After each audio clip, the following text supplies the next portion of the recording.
Thank you for joining us again for Let the Bible Speak. Over the last couple of weeks or so, we've been talking about the works of the flesh and then also the fruit of the Spirit. We've been focused on the fruit of the Spirit most recently, Galatians chapter 5, where the Bible says, but the fruit of the Spirit is love, it's joy, it's peace, it's long suffering. And then the last time we recorded a session, we talked about its kindness.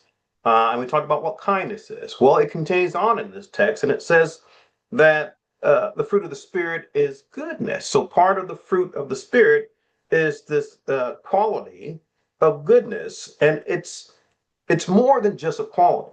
It is something that should be seen in action, and so that's what's meant by this idea of goodness. It is expressed in tenderness. It is expressed in compassion, the kind of compassion we should have for our fellow man. Again, we live in a time right now where tenderness has been tossed out the window and compassion seems to have gone by the wayside. But those who profess to be godly, they're trying to be like Christ, they're trying to be Christians, they must possess the fruit of the Spirit. And part of that is this genuine, sincere goodness on the inside. It is expression of who they are as a person. And it's seen in how they interact with other people. Again, the tenderness and a genuine care and concern for your fellow man. It is compassion.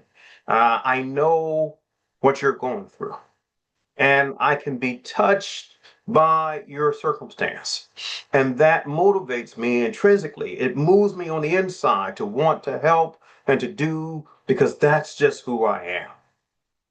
It is not a kind of goodness that allows you to sort of judge a person and say, well, they're doing wrong and I want them to be punished because, I'm just and I'm just that good. It's not that.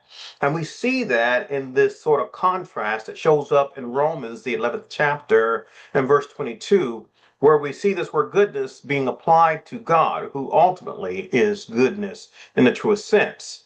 It says, therefore, consider the goodness. But then it says, and the severity of God. So God can be both goodness and he has a severity. He can be severe in punishing the wicked. He says, severe on those who fell, but towards you, as Paul writes to the church at Rome, he says, to you, goodness, if you continue in his goodness. And so it's not the kind of goodness that, is seen in punishing a person. That's the severity.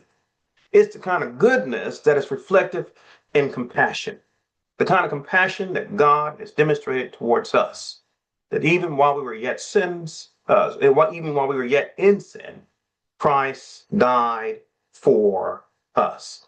Romans 5, verse 8, I think is the passage. Thank you for joining us again. We do hope the things that we've shared today has been helpful to you. As a person that's trying to be a Christian, we must put on the quality of goodness and not merely put it on, but it must be seen in our actions. If you want more materials, would like to have a Bible study, go ahead and call that number on the screen, 843-553-5157. We'll see you next time.